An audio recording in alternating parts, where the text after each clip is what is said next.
할렐루야. 이렇게 또 온라인으로 여러분들을 만나는 것이 두 주째입니다. 저희 교회는 이렇게 온라인으로 예배를 드린 적이 별로 없어서 지난주 이번 주 두 주죠. 또 내부적인 상황도 있고 또 여러 가지 국가적인 상황들도 고려하여서 저희들이 또 이렇게 온라인으로 예배를 드리고 있습니다만은, 그럼에도 불구하고 우리 마음 가운데에 함께 모여서 하나님께 예배하는 것을 사모하고 갈망할 수 있어야 합니다. 하나님께서는 함께 모여서 모이기에 힘쓰고 모이기를 피하는 어떤 무리와들도 함께 하지 말고 그날이 다가옴을 볼수록 더욱더 하나님 앞에 예배하는 일에 우리의 삶을 내어드리기를 또 기뻐하십니다. 우리가 예레미야 말씀을 통해서 계속 살펴보고 있습니다만은, 그러나 고국 교회 가운데 또 우리의 교회 가운데 그리스도의 삶 가운데 하나님께서 요구하시는 질문이 있는 것 같아요. 어떤 질문입니까? 너희가 하나님 앞에 회개할 것이 있다라는 거예요. 하나님 말씀대로 순종하지 아니하고 믿음으로 살아가지 아니한 결과 하나님께서 좋은 것을 주셨음에도 불구하고 그 좋은 것을 누리지 못한 결과, 함께 모여서 예배하고 함께 모여서 찬양하고 함께 모여 교제하고 하나님께서 허락하신 일상의 삶의 소중함들을 깨닫지 못하고 하나님을 떠나서 세상 가운데 살아갔던 우리의 인생을 향한 하나님의 책망과 하나님의 심판이 오늘 이 시대 가운데에서 우리의 삶 가운데 있는 것은 아닌지라는 생각들을 해보게 됩니다. 정책적으로 볼 때 다소 아쉬운 부분들이 많이 보이는 것은 사실입니다만은, 그러나 그 책임을 세상 가운데 찾을 수가 없습니다. 그리스도인들은 우리 자신에게서 그 삶의 문제, 우리 교회가, 이 고국 교회가, 우리 그리스도인들이 하나님 앞에 잘못하고 있는 것은 아닌지, 여기에서부터 출발해서 하나님의 은혜와 능력들 회복하시고 치유하시는 그런 은혜들을 갈망해야 되지 않을까 하는 생각들이 듭니다. 우리는 계속해서 다윗의 삶을 들여다보고 있습니다. 하나님의 뜻을 행하는 삶이라는 주제를 가지고 지난주부터 해서 또다시 이제 다윗의 삶을 들여다보고 있는데요. 여러분, 우리가 다윗이라는 한 사람의 인생의 여정을 이렇게 꽤 오랜 시간 동안 제 기억상으로 볼 때에 거의 3월 달부터 해서 4월 달부터거든요. 제가 설교를 시작한 것이 지금 4월, 5월, 6월, 7월 그리고 지금 8월이죠. 8월 거의 이제 5개월에 가까이 계속해서 이 다윗에 관한 이야기를 다루고 있는데요. 예를 들면 이런 것입니다. 전 요셉이라는 인물을 가지고 설교를 잘하지 않습니다. 그 이유 중에 한 가지가 요셉은 제 숨을 턱턱 막히게 하는 구석이 좀 있어요. 너무 흠이 없어. 똑같은 인간인데도 불구하고 어떻게 그렇게 살 수 있는지 납득이 잘 안 돼요. 그렇지 않습니까? 물론 어린 시절에 모든 사람들이 또 요셉의 그 속마음의 깊이까지, 물론 우리가 이제 현명을 들이대고 엄밀하게 우리가 그 마음성을 들여다보면 우리가 절반 다를 수 없는 인생이라는 것을 우리가 깨닫게 되긴 하겠습니다만, 그러나 요셉의 삶은 좀 보편적인 인생과는 많이 동떨어져 있어요. 예를 들면 그런 것이죠. 여러분, 형님들이 요셉을 살리려고 했어요. 죽이려고 했어요. 바로 노예로 판 것이 아니거든요. 자기 아버지 야곱이 요셉에게 채색 옷을 입혔다는 그 이유 때문에, 아버지의 특별한 사랑을 받고 있다는 그 이유 때문에, 혹시 자신들의 위치를 빼앗길지도 모르겠다라는 그런 불안감들이, 인간이 가지고 있는 두려움과 불안감이라는 게 얼마나 무섭냐면요, 자기의 혈육조차도 죽음의 구덩이에다가 내던질 만큼의 강한 위력이 있다라는 거예요, 사실은. 그래서 모든 시대의 공포정치는 국민들을 휘어잡는 데에는 가장 효과적인 방법이었듯이, 지금 요셉의 형들이 누리고 있었던 그 두려움이라는 것들이 결국에는 자기의 핏줄이고 동생이었던 요셉을 시스탄, 그 구덩이에다가 던져버리더라 이 말입니다. 여러분, 그 구덩이가 뭡니까? 이스라엘은 건기와 우기가 너무 분명해가지고 비가 오지 않는 날들이 너무 많았어요. 그래서 비가 올 때 물을 웅덩이에 모아두거나 이슬이 내리면 그걸 이제 웅덩이에 모아두는데, 우리가 생각하는 것만큼은 조그마한 우물과 같은 구멍이 아니에요. 굉장히 거대한 큰 웅덩이를 파놓습니다. 물을 모아서 식수로 쓰고 농사 지을 때도 쓰고 다양한 용도로 쓰기 위해서. 근데 그 큰 웅덩이에 종종 들짐승들이 빠지기도 하거든요. 요셉을 거기에다 내던져 놓았다는 말은 무슨 말이냐면 들짐승들이 와서 요셉을 잡아먹으라는 것이에요. 여러분, 인간이 가지고 있는 잔인함이 어디까지 갈 수 있는지 요셉의 이야기 가운데에서 인간의 본성을 보게 되어집니다. 그럼에도 불구하고 하나님의 특별한 은혜로 형 가운데 한 사람이 그 요셉을 애굽의 노예로 팔아버리잖아요.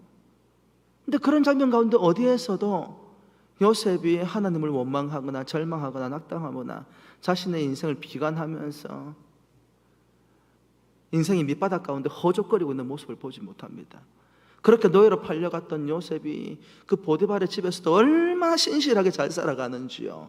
아니, 노예가 잘 살아봐야 도대체 뭘 얼마나 잘 살면 그 보디발이 자신의 집에 있는 곳간의 열쇠를 다 맡겨준단 말입니까? 한마디로 말하면 재정을 누구에게 다 맡겼다라는 거예요? 요셉에게 다 맡겼다라는 거예요. 노예입니다. 같은 애굽 사람도 아니고 히브리 민족에 어디에서 보도 듣도 못한 그런 친구가 왔는데 도대체 뭘 어떻게 하고 살았길래, 성경 말씀 들여다보면 요셉이 흠을 찾을 수가 없어요. 그러다가 보디발의 아내가 요셉의 멋진 모습을 보고 반해서 유혹하려고 하는데 그거 뿌리치다가 또 모함을 받아가지고 감옥에 갇히지 않습니까? 근데 희한하죠. 감옥에 갔을 때 얼마나 잘하는지요, 얼마나 잘 사는지요. 감옥에서 도대체 뭘 어떻게 하면 간수장한테 인정을 받을 수 있을까요? 감옥에 열쇠를 다 맡겨 놓았다고 할 정도면 뭘 도대체 어떻게 해야 돼요? 납득이 안 되는 부류의 인간입니다, 사실은요. 거기다 꿈을 해석해 주었는데 그 요셉에게 약속을 했던 사람이 또 약속을 잊어버립니다. 그래도 원망하지 않습니다. 여러분, 요셉의 인생을 쫓아가다 보면 가슴이 턱턱 막혀요. 어떻게 인간이 저렇게 살지? 그런데요, 다윗의 인생은 좀 다른 것 같아요.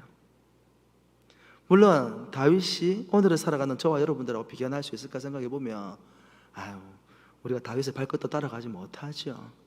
그럼에도 불구하고 다윗이 우리의 삶의 위로가 되는 것은 때때로 넘어지고 때때로 실패하는 인생이더라는 거예요. 근데 그럼에도 불구하고 다윗의 인생의 여정을 따라가 보면 여러분, 놀라운 사실이 무엇입니까? 항상 하나님의 은혜와 축복이 그의 인생 가운데 머물러 있더라는 거예요. 이유가 무엇입니까? 오늘 우리가 함께 보았던 오늘 설교의 타이틀에 그 답이 나와 있죠. 뭐라고 합니까? 하나님의 뜻을 행하는 삶을 살았다, 이 말입니다.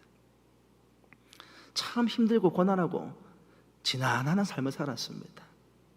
아무것도 모르는 시골 동네에서 양이나 치고 있던 다윗을 왜 하나님께서 사무엘을 통해서 기름을 부으셨는지, 자기가 원한 게 아니었잖아요. 하나님께서 친히 찾아오셔서 사무엘을 통해서 기름을 부어주셨단 말이에요. 자기가 원했던 게 아니에요. 도시락을 주러 갔는데 골리앗이 와서 이스라엘의 하나님을 조롱하고 있더라는 거예요. 골리앗을 쓰러뜨리고 났더니 또 그를 이스라엘의 장군으로 삼아가지고 그를 영웅이 되게 하시더니, 그러다 어느 날 갑자기 미움을 받아서 도망자 신세를 살아가게 됩니다. 무려 10년의 세월 동안이나요. 그러다가 그 10년의 세월이 지나고 하나님이 약속하신 대로 다윗을 이스라엘의 왕으로 세우시고 그를 존귀한 자로 높여주셨습니다. 궁궐 안에서 평안하게 살게 하시고 그를 높이시고 세워주시는데요, 그 은혜가 얼마나 크고 놀라운지요. 그렇게 궁궐 가운데서 번듯하게 삶을 살아가고 있는데 오늘 궁궐 위에서 한 군데를 탁 쳐다보는데 마음이 텅 하고 내려앉는 것 같아. 뭐예요? 인생인 자신은 화려한 궁궐 가운데에서 왕이라고 사람들한테 칭송받아가면서 좋은 옷을 입고 좋은 것을 먹으며 화려한 것에서 삶을 살아가고 있는데 하나님의 장박은 너무나 초라하고 별 볼 일 없더라는 것입니다. 그의 마음 가운데 하나님께서 감동을 주셔서 하나님을 향한 성전을 짓고 싶은 열망을 가지게 됩니다. 하지만 하나님 막으시죠. 왜 막으셨습니까? 다윗이 하나님의 성전을 짓겠다라는 그 마음 자체가 잘못된 것은 아니었어요. 여러분, 다윗의 삶이 우리에게 보여주는 것이 무엇인가 하니 하나님의 성전을 위해서 헌신하겠다는 마음 자체가 나쁜 건 아니에요. 하지만 그의 거룩한 열망조차도 하나님께서 허락하지 아니하시면 하나님에게 헌신할 수 없다라는 거예요. 그가 흘렸던 많은 피로 말미암아서 거룩한 성전 짓는 것을 하나님께서 허락해 주지 않으셨습니다. 우리는 거룩한 일이니까, 하나님의 일이니까 무조건 하면 된다고 생각하는 경향성들이 있습니다. 그렇지 않습니다. 다윗의 삶은 그것이 아무리 거룩하고 그것이 아무리 하나님을 영화롭게 하며 하나님을 기쁘시게 하는 일이라 할지라도 때때로 나에게는, 우리에게는 허락되어지지 않는 일이 있다라는 거예요.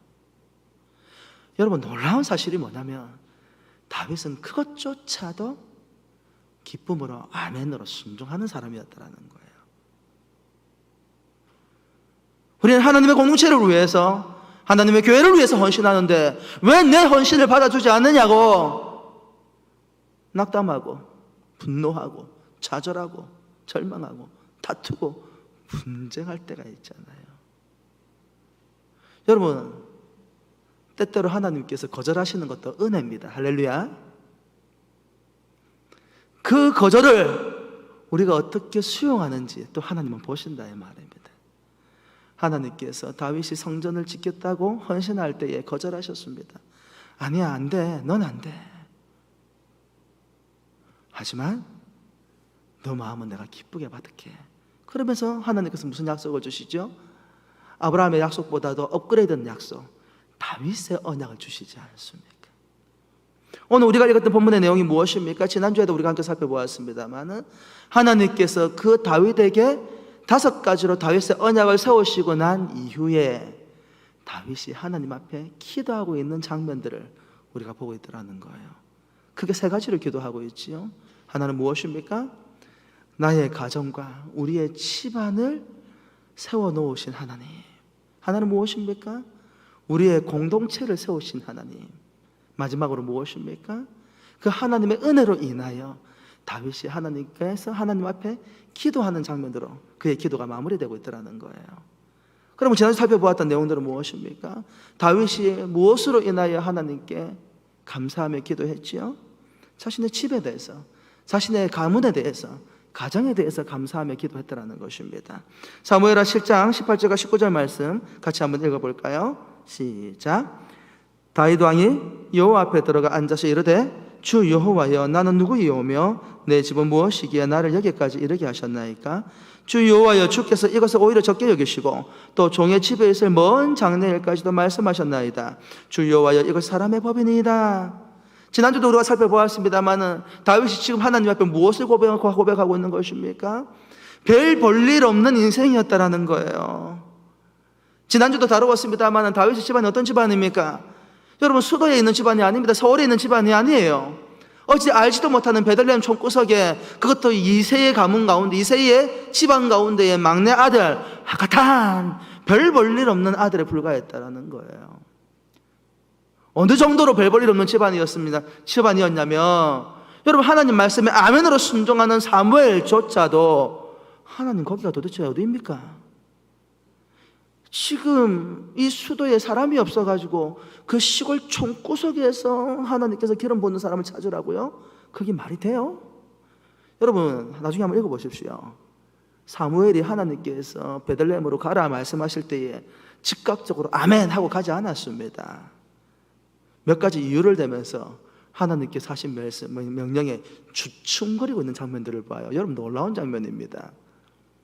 사무엘같이 하나님 앞에 위대한 사람조차도 하나님의 말씀이 납득이 안 되더라는 거예요.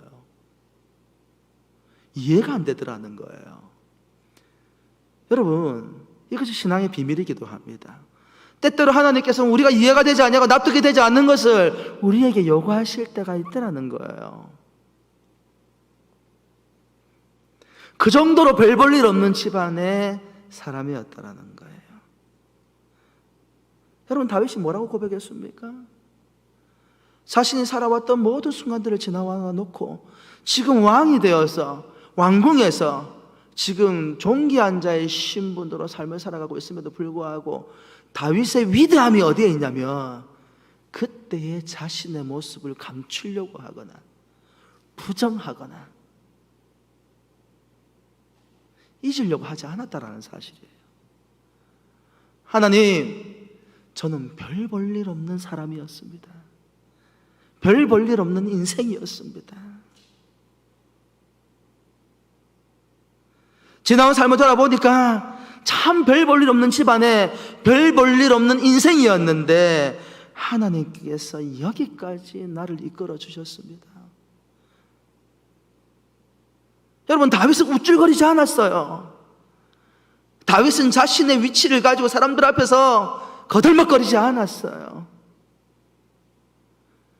다윗은 자신이 왕이 되었기 때문에 자신의 능력과 자신의 힘을 과시하지 않았어요. 왜 하나님께서 다윗을 세우시고, 왜 하나님께서 다윗을 축복하시며, 왜 하나님께서 다윗을 하나님 마음에 합한 자라고 말씀하고 계시는 것입니까? 단순합니다. 그는 지나간 자신의 삶의 모습을 여전히 기억하고 있더라는 거예요.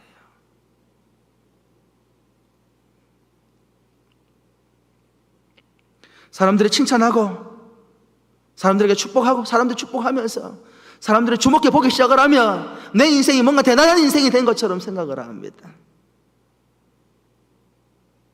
사람들은 그렇게 우리의 인생을 볼 수 있어요. 하지만 다윗은, 여러분 자신은, 저는 압니다.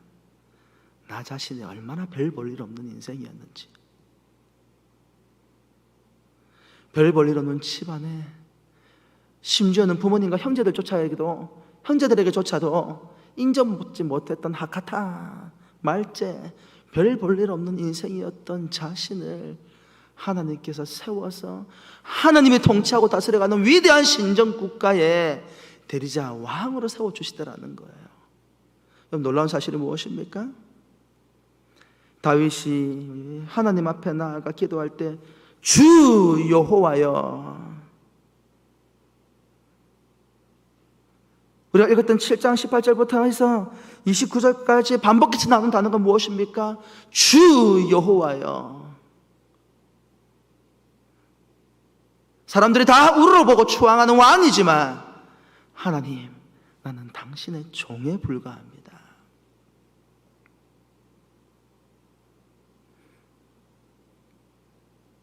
제 인생은 참으로 화잘것없고 별 볼 일 없는 인생이었습니다. 그런 저를 이 자리에 세워주신 분은 바로 하나님이십니다. 이와 같은 다윗의 신앙 고백이 여러분 하나님께 영광이 되었습니다. 무엇 때문입니까? 우리가 약할 때에 강함 되시는 하나님의 능력이 나타나기 때문입니다. 왜 다윗이 가는 곳마다 승승장구하고, 전쟁에 나가면 전쟁에서, 사람을 만나면 사람들에게서 그가 하는 모든 일들이 형통하게 되어진 것입니까? 그는 자신의 강함을, 자신의 능력을 자랑하지 않았습니다. 오히려 자신이 얼마나 별 볼 일 없고 비천한 인생이었는지를 잊어버리지 않았습니다. 여러분, 인생 살아가다 보면 많은 사람들이 치우고 싶어하는 자신의 삶의 모습이 있어요. 어떤 이들은 학력을 지우고 싶어하고, 어떤 이들은 과거를 지우고 싶어하고, 어떤 이들은 자신의 실수와 자신의 모자람과 자신의 연약함들을 자신의 인생 가운데에서 깡그리 다 없애버리고 싶어하는 그런 겨냥선들을 봅니다. 그럼 우리는 다윗을 통해서 교훈을 얻습니다. 오히려 그런 것들이 우리가 받은 은혜가 얼마나 크고 놀라운 것인지를 깨닫게 합니다. 다윗은 자신의 비천함으로부터 하나님이 얼마나 위대한 분이신지를 깨달았습니다. 자신이 아무것도 아니라고 생각을 했기 때문에 우리는 여기에서 다윗의 삶을 이해할 수 있습니다. 전쟁에 나갔던 다윗은 자신의 힘을, 자신의 능력을, 자신의 지략을 의지하지 않았을 것 같아요. 누구를 의지했을까요? 무엇을 의지했을까요? 임마누엘의 하나님, 살아계신 하나님을 의지했다 이 말입니다. 전쟁은 누구에게 있는 것이라? 우리 하나님께 달려있는 것이라. 나의 삶을 낮추는 순간 내 삶 가운데서 강하신 하나님의 능력이 나타납니다. 할렐루야. 내가 강한 자가 되어지면 우리 하나님은 나의 삶을 통해서 역사하지 않으십니다. 네가 강한 자야? 그럼 네 힘으로 한번 살아봐. 그러나 오늘의 시대를 살아가는 저와 여러분들 너무나 잘 알고 있습니다. 보십시오. 겨우라고 말을 해도 될는지 모르겠습니다만, 그렇게 위대하고 이 세상 어디에도 비견할 수 없는 탁월한 존재라고 자부심을 느끼던 인간들이 사람들이 질병 때문에 두려워가지고 집에 꼭꼭 숨어 있지 않습니까? 마치 우주 끝이라도 정복할 수 있을 것처럼 교만하고 자만하던 사람들 다 어디 가 있습니까? 이 질병 하나조차도 우리는 제대로 극복해 나가지 못하는 어려운 시절을 살아가고 있지 않습니까? 여러분 기억하십시오. 교회는 약해져야 합니다. 성도는 약해져야 합니다. 교회는 낮아져야 합니다. 그리스도인들은 낮아져야 합니다. 우리가 약할 때에 강함 되시는 하나님의 은혜와 능력이 우리의 삶 가운데 역사하시고 나타나시기 때문입니다. 할렐루야. 약할 때 강함 되시는 그 하나님의 은혜와 능력을 사모하고 여러분 삶 가운데 경험하는 여러분의 삶이 되기를 주의 이름으로 축복합니다. 다윗은 무엇을 고백한 것입니까? 자신의 삶이 얼마나 비천한지를 깨달았기에 세우신 하나님의 은혜를 노래했습니다. 우리의 가정을 세워주시고 앞으로 우리의 가문을 이어져가며 자자손손 지켜주시고 보호하실 분은 내가 아니고 왕적인 권위나 왕가라서 그런 것이 아니고 바로 하나님의 은혜가 머물러 있어야 그와 같은 은혜의 역사가 이어져 간다는 것이고, 그걸 깨달았기 때문에 다윗은 하나님을 바라보고 살았습니다. 가정을 하나님께 내어드렸고 그의 가문을 하나님께 맡겨드렸습니다. 다윗이 두 번째로 기도하고 있는 제목이 무엇입니까? 사무엘하 7장 22절부터 24절까지 뭐라고 말씀하고 있습니까? 우리 한번 같이 읽어볼까요? 사무엘하 7장 22절부터 해서 24절까지 말씀입니다. 그런즉 주 여호와여, 주는 위대하시니 이는 우리 귀로 들은 대로는 주와 같은 이가 없고 주 외에는 신이 없음이니이다. 땅의 어느 한 나라가 주의 백성 이스라엘과 같으리까? 하나님이 가서 구속하사 자기 백성으로 삼아 주의 명성을 내시며 그들을 위하여 큰 일을, 주의 땅을 위하여 두려운 일을 애국과 많은 나라들과 그의 신들에게서 구속하신 백성 앞에서 행하셨사오며, 주께서 주의 백성 이스라엘을 세우사 영원히 주의 백성으로 삼으셨사오니 여호와여, 주께서 그들의 하나님이 되셨나이다. 여러분, 다윗이 무엇을 고백하고 있습니까? 자신의 공동체와 같은, 다윗의 표현대로 하면 이스라엘과 같은 나라가 없습니다. 이스라엘은 온 열방 가운데에서 특별한 나라입니다. 은한교회는 이 세상에 있는 많은 공동체 가운데에서 특별한 공동체입니다. 아멘이 되십니까? 다윗이 자신의 조상들의 역사를 돌이켜보고 자신의 삶의 여정들을 돌이켜보며 자신의 삶의 경험 세계를 통해서, 지식을 통해서 고백하는 것이 무엇입니까? 이스라엘과 같은 나라가 없다라는 것입니다. 무엇을 근거로 해서 그렇게 이야기하고 있습니까?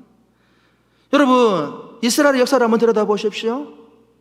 하나님께서 친히 아브라함을 찾아오셔서 그 아브라함으로 말미암아서 요셉의 시대에 70여 명의 야곱의 가족들이 고센 땅에 머무르면서 살아가게 되어지고 430년의 세월 가운데에서 노예로서의 고난과 고통의 시간들을 보낼 때에 하나님께서 모세를 보내어서 10가지 재앙으로 이스라엘 백성들을 애굽 땅에서 건져주셨습니다. 바로가 쫓아올 때에 하나님께서 모세가 손을 들 때에 밤새도록 동풍을 불어서 홍해를 가르시고 그 홍해의 바닥을 마르게 하셔서 온 이스라엘 백성들이 춤추고 노래하면서 그 홍해를 갈라 지나가게 하셨습니다. 광야를 지나갈 때 무리바에서 물이 없어가지고 목이 말라서 갈증에 시달리게 될 때에 무리바에서 반석 가운데에서 물이 나게 하시고 그들의 마른 목을 죽여주셨습니다. 먹을 것이 없어 절망하고 있을 때에 만나와 메추라기를 보내어 주셔서 이스라엘 백성들의 허기진 배를 채워주셨습니다. 40년의 광야 생활 가운데에서 구름 기둥과 불 기둥으로 밤에 그 추위를 막아주시고 낮에 그 햇빛을 막아주셔서 40년 동안의 광야 생활 가운데에서 옷이 헤어지지 아니하고 신발이 닳지 아니하도록 하심을 통하여서 살아계신 하나님께서 그들과 함께 역사하시는 것을 보여주셨습니다. 요단강을 건너갈 때 기억나십니까? 여리고성을 무너뜨릴 때 여러분 기억나십니까? 여리고성을 어떻게 무너뜨렸습니까? 여러분, 이스라엘의 역사는 인간이 가지고 있는 보편적인 이성과 논리성을 가지고는 납득이 되지 않는 사건들입니다. 왜 그렇습니까? 그들이 전쟁을 치를 때 가지고 있는 무기라고는 활과 창과 그리고 고작 해봐야 곡괭이와 낫밖에 없었어요. 아무리 가볍게 생각을 한다 치더라도 이미 청동기 시대가 지나고 철기 시대가 지나가면서 그 주변에 있는 국가들은 이미 중무장되어 있는 그런 상황들이었다라는 거예요. 마치 전쟁을 치르면 어떤 상황이냐면 우리는 활하고 칼을 들고 나아가는데 상대방은 총을 들고 싸우는 격이에요. 그 전쟁이 말이 됩니까? 싸움이 되겠어요? 근데 여러분, 이스라엘의 역사가 뭘 말하는 것입니까? 이스라엘이 강하여서 가나안 땅, 애굽 땅에서 건져 나온 것도 아니고, 이스라엘이 무적의 능력을 가지고 있어서 홍해를 건너간 것도 아니고, 그들에게 특별한 힘이 있어서 광야의 생활을 지나간 것이 아니라 여호와 하나님께서 그들과 함께 계셨기 때문에 그들이 그 모든 시간들 가운데에서, 가나안 정복을 상상해 보십시오. 여리고성을 하루에 한 바퀴씩 돌고 마지막 째 되는 날 7바퀴 돌고 고함을 질렀어요. 그게 무슨 전쟁이에요? 오늘 이 시대에 만약 여러분과 저에게 예를 들어서 좀 넘어뜨리고 쓰러뜨려야 될, 예를 들어 대적이 있다고 생각을 하는데, 서영렬 목사가 21세기에 성도 여러분 다 함께 일어서셔가지고 저 옆에 있는 건물 하루에 한 바퀴씩 돌고 마지막 날에 7바퀴 돌고 고함을 지르십시오. 무너질 것입니다. 어떻게 하실래요? 그렇게 하실랍니까? 죄송한 이야기인데 저부터도 뭐야, 곡괭이를 주든지 망치를 주든지 해머를 주든지 아니면 버크레인을 주든지, 무슨 그게 말이 돼? 여러분, 이스라엘의 역사가 뭘 말하고 있는 것입니까? 이 땅 가운데 이스라엘과 함께 하셨던 여호와 하나님 같은 신이 도대체 어디에 있느냐는 것입니다. 세상 어떤 신이 이스라엘과 같이 10가지 재앙으로 노예되었던 백성들을 건져내어 주시고 홍해를 가르고 그 백성들을 구원해 주시며, 여러분이 가지고 있는 모든 정보와 지식을 동원해서 여러분 말씀해 보십시오. 이 땅에 있는 어떤 신이 만나와 메추라기로 굶주린 백성들을 먹여주시고 40년의 광야생활 가운데에서 구름기둥과 불기둥으로 그들의 인생을 지켜주시고 40년의 세월 동안 옷이 닳지 아니하고 신발이 닳지 않도록 그와 같은 방식으로 자신들의 백성들을 이끌어간 신이 있냐 이 말입니다. 믿음을 통해서, 우리의 삶의 경험을 통해서 다윗이 무엇을 고백하고 있는 것입니까? 세상에 많은 신이 있다 할지라도 참된 신은 여호와 하나님 한 분밖에 없더라는 것입니다. 그 하나님께서 이스라엘 공동체를 세워주셨다라는 것입니다. 아무도 그 사실을 기억하지 않을 때에 누가 그 사실을 기억했어요? 다윗 왕이 그 사실을 기억하고 있더라는 것입니다. 우리 은한교회가 45년의 역사를 가지고 있죠. 우리 올롱산과 더불어서 30년의 역사를 가지고 있습니다. 저는 30년 전에 우리 교회 모습을 기억하고 있는 사람 중에 한 사람입니다. 제가 보니 30년 전에 우리 교회 모습을 기억하는 분들은 우리 스태프들 가운데는 없을 것 같은데, 제 생각에 1990년도의 은한교회 모습을 여러분 기억하십니까? 우리 원로 목사님도 그런 말씀을 하시고 주변에 있는 많은 분들이 그런 간증을 하셨습니다만, 제가 작년 남교회를 섬길 때에, 그때 작년 남교회는 개척한 지 1년도 안 돼가지고 막 부흥할 때였습니다. 4명, 5명으로 시작했던 교회가 1년도 안 돼서 80명, 90명 이렇게 막 성장할 때였고요. 그때에 이쪽에서 굉장히 소문이 많았어요. 어떤 소문이 많았냐? 은한교회는 없어진다. 문제가 생겨가지고 사라질 거다. 그런 소문이 많았다니까요. 20살밖에 안 되는 어린 저에게도 그런 소문이 하도 들려가지고 항상 교회를 지나가려고 하면 은한교회 앞을 지나갔어야 되거든요. 갈 때 지나가면서 보고, 오면서 지나가면서 보고, 그때의 그 은한교회의 모습을 제가 아직도 머릿속에 기억하고 있습니다. 여러분, 교회 건물이 작기 때문에 별 볼일 없는 교회가 아니라는 거예요. 오해하지 마십시오. 그냥 조그마한 약간 언덕진 곳에 교회 하나가, 제 기억에 스레트 지붕이었던 것 같은데 그렇게 교회 하나가 조그마한 교회가 있었어요. 여러분 한번 보십시오. 30년의 역사 가운데 우리 교회가 어떻게 성장하고 자라왔는지.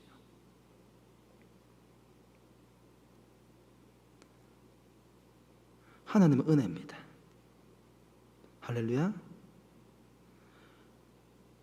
모세의 리더십 때문에 이스라엘이라는 위대한 나라가 세워진 것이 아닙니다. 아브라함의 믿음 때문에 이스라엘이라는 위대한 나라가 세워진 것이 아니에요. 그들을 하나님께서 통로로 사용하시고 그들을 통해 역사하셨지만 그 일을 성취하고 이루신 분은 바로 여호와 하나님이시라는 사실입니다. 여러분, 놀라운 사실이 무엇입니까? 이스라엘 백성들의 선민사상이 빠져가지고 그 우월주의에 빠져서 그들의 우월함을 자랑하며 살아계신 하나님을 잊고 살아가고 있을 때에 다윗은 이 나라와 이 민족의 정체성이 무엇인지, 우리가 잘나서도 아니고 우리가 똑똑해서도 아니고 살아계신 하나님께서 이 민족을 선택하셨기 때문에 이 열방 가운데에서 존귀한 민족으로 설 수 있었다는 거예요. 은한교회 역사도 마찬가지 아닙니까?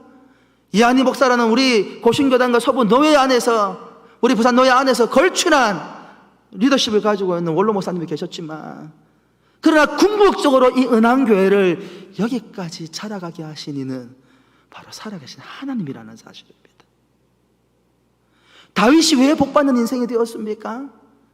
자신의 삶과 우리의 가정과 우리의 가문이 별 볼 일 없는 비천한 가문에 불과했지만 하나님의 은혜로 여기까지 올 수 있었고, 그가 왕이 되어서 큰 나라와 민족을 생각을 할 때에 모든 전쟁에서 승승장구하고 있고 모든 민족들이 두려워하는 이스라엘로 자라가고 있지만 그것이 왕인 자신이 잘나서이거나 우리의 백성들이 탁월하고 능력 있는 사람들이어서가 아니라 누구 때문이라는 거예요?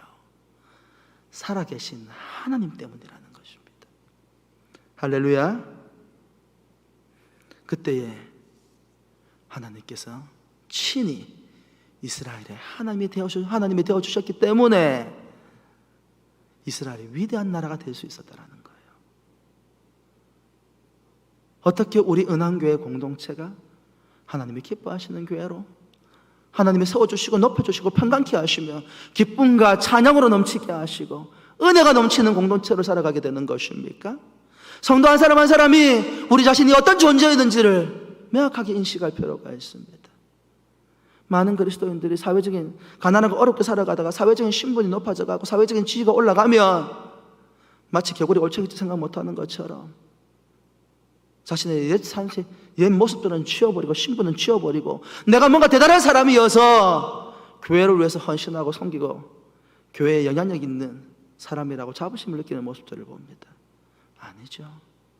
우리 모두가 별 볼 일 없는 인생이었습니다. 하나님께 세워주셨습니다.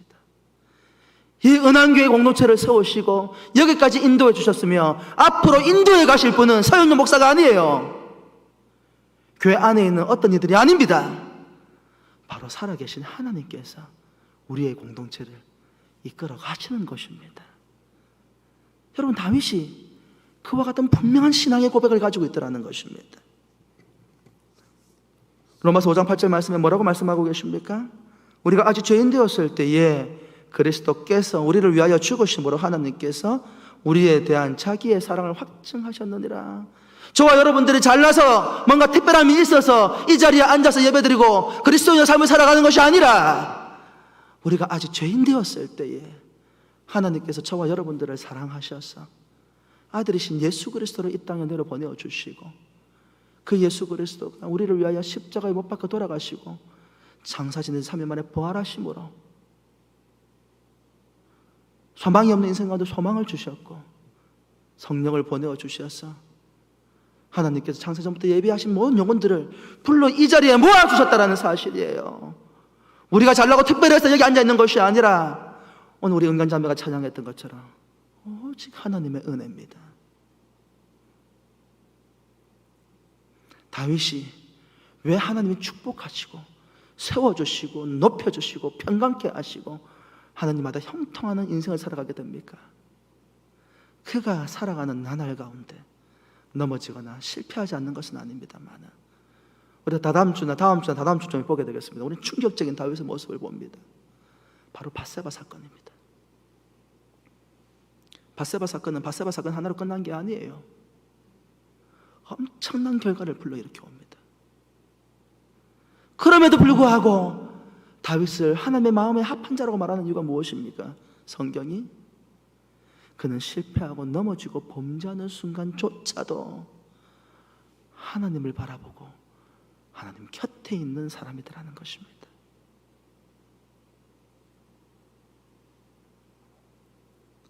주께서 먼저 찾아오셔서 우리를 하나님의 자녀로, 예수 그리스도를 인생의 주로 삼아 주셨습니다. 이것이 한량없는 하나님의 은혜입니다.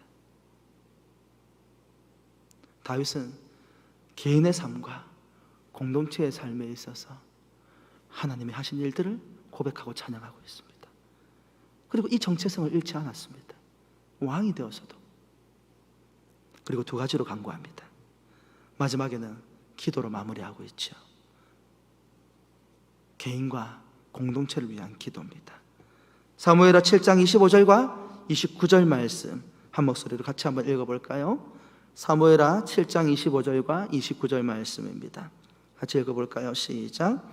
여호와 하나님이여, 이제 주의 종과 종의 집에 대하여 말씀하신 것을 영원히 세우시며 말씀하신 대로 행하사 사람이 영원히 주의 이름을 크게 높여 이르기를 만군의 여호와는 이스라엘의 하나님이라 하게 하옵시며 주의 종 다윗의 집이 주 앞에 견고하게 하옵소서. 만군의 여호와 이스라엘의 하나님이여, 주의 종의 귀를 여시고 이르시기를 내가 너를 위하여 집을 세우리라 하셨으므로 주의 종이 이 기도로 주께 간구할 마음이 생겼나이다. 주 여호와여, 오직 주는 하나님이시며 주의 말씀들이 참되시니이다.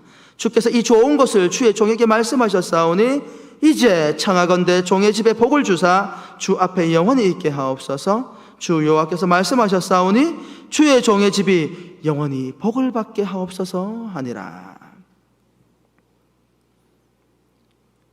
25절부터 해서 29절까지 다룰 만한 내용이 너무나 많이 있습니다만은 두 가지로 이 기도의 내용을 간략하게 정리해보면 이것입니다. 첫 번째는 무엇입니까? 하나님, 나와 내 집안이, 이 나라와 이 먼 민족이 하나님 말을 바라보며 말씀대로 순종하여 믿음으로 살아가게 하옵소서. 다윗이 간구한 게 뭐예요? 말씀에 순종하여 믿음으로 살아가게 하옵시고, 그리하여 말씀대로 순종하는 우리의 삶을 통하여 하나님의 언약이 성취되는 것을 보게 하여 주십시오. 여러분, 우리가 여기서 오해를 좀 정리하고 넘어가십시다. 하나님의 약속이 우리의 삶을 통해 성취되는 것이, 여러분, 우리 인간의 관점에서 보면 반드시 복이 아닐 수 있습니다. 뒤에서 두 번째로 그 주제를 다루게 되겠습니다만, 여러분이 생각하는 복은 무엇입니까? 예수 믿고 난 다음에 건강하게 되는 것입니까? 직장에서 승승장구하고 물질의 풍요로움을 누리고 명예도 갖게 되어지고 세상 사람들한테 존경도 받고 내 자녀들이 하늘마다 잘 되고, 그래가지고 사람들 앞에서 예수 믿으니까 저 복 받은 거 좀 봐봐봐. 혹시 이런 모습이 여러분이 생각하는 복입니까? 만약 그렇게 생각한다고 한다면 사도들만큼 불쌍한 사람들은 없을 것입니다. 사도들은 순교했잖아요. 복음을 위해서. 다윗이 첫 번째로 기도하고 있는 내용이 무엇입니까? 우리의 집안과 우리의 나와 우리의 집안과 이 나라와 이 민족이 하나님 말씀대로 순종하여 하나님이 약속하시고 하나님이 계획하신 것들이 우리의 삶을 통하여 성취되게 해 주십시오.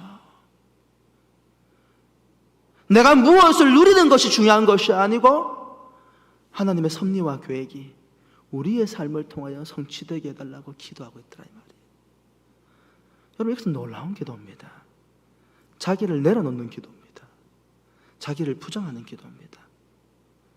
이 땅에 삶을 살아가는 많은 그리스도인들이 하나님 말씀대로 순종해서 아브라함의 복이, 다윗의 복이, 잘되는 복이 우리의 집안의 복이 되게 해주십시오. 여기에서 우리의 시선을 돌려서 바꿔야 될 필요성이 있습니다. 세상이 가지고 있는 기준대로 잘 되어지는 것이 복이 아닐 수도 있어요. 참된 그리스도인의 복은 우리의 삶이 순교의 제물로 던져질 때도 있습니다. 예수 그리스도를 믿는 믿음 때문에 가난하게 될 수도 있습니다. 예수 그리스도를 믿는 믿음 때문에 직장을 잃을 수도 있습니다. 예수를 믿는 믿음 때문에 부모에게 버림받고, 남편에게 버림받고, 자식에게 버림받고, 형제와 이웃들에게 버림받을 수도 있습니다. 그럴지라도 하나님이 계획하시고 하나님께서 성취하시고자 하는 그 모든 일들이 나와 내 가문과 우리의 공동체를 통해서 이 땅 가운데 성취되게 해 주십시오. 앞시 시대에 살아갔던 많은 우리 믿음의 조상들이 그와 같은 신앙의 고백으로 자신의 삶을 하나님 앞에 순교의 제물로 내어드렸습니다.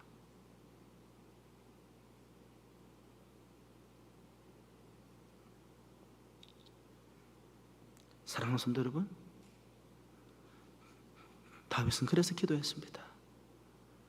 나도, 내 가문도, 이 민족도 우리의 힘으로는 하나님께서 계획하신 일을 성취하시는 통로가 될 수 없습니다.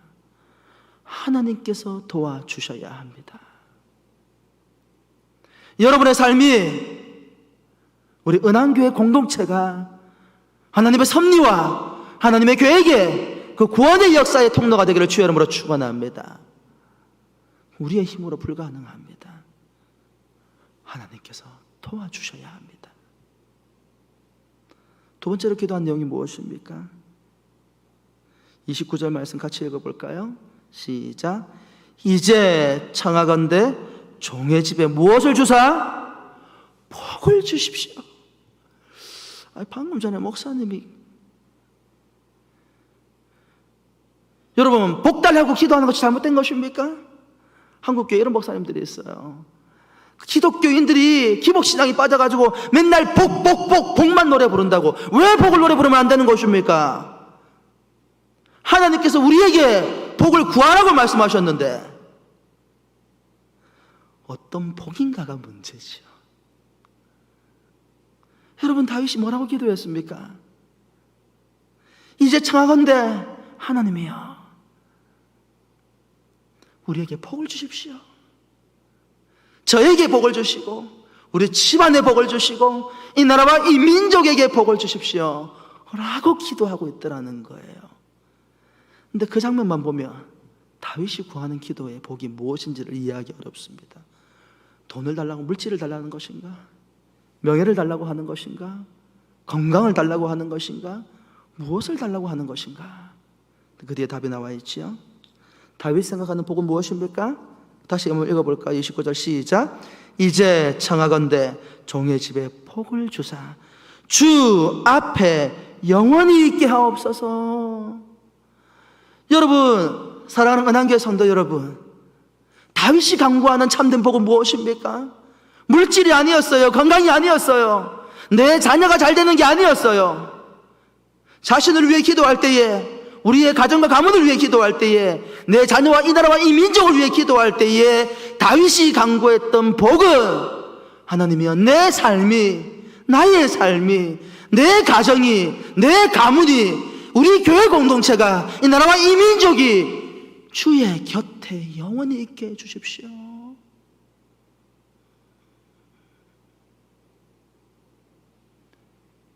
다윗이 고백하는 복은 무엇입니까? 주님의 곁에 있는 것입니다.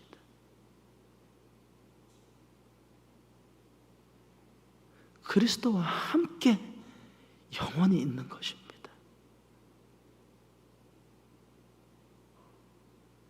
그리고 다윗의 인생의 여정을 따라가 보니 어린 목동이었던 다윗은 하나님과 함께 있었습니다. 골리앗과 싸우던 다윗은 하나님과 함께 있었습니다. 전장터를 누비며 전장에서 진두지휘하던 다윗은 하나님과 함께 있었습니다. 사울의 창과 칼날을 피해 도망다니던 10년의 세월 동안 광야에서 다윗은 하나님과 함께 있었습니다. 그는 그의 궁궐에서도 하나님을 기억하고 하나님과 함께 있었습니다. 그것이야말로 참된 복이라는 것을 깨달았습니다.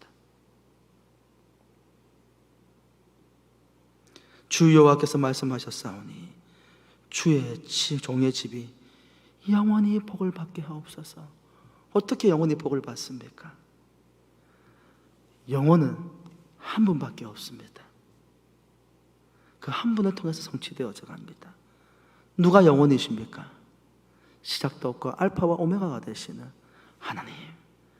그 하나님 곁에 있을 때에 그와 같은 인생, 그와 같은 집안, 그와 같은 가문, 그와 같은 교회, 그와 같은 나라와 민족, 그때에 비로소 영원한 하나님의 은혜와 복을 누리고 살아가게 되는 것입니다.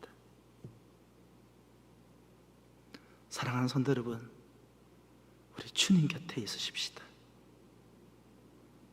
힘들고 어려운 시절 가운데 살아가고 있습니다. 세상에 답이 있지 않습니다.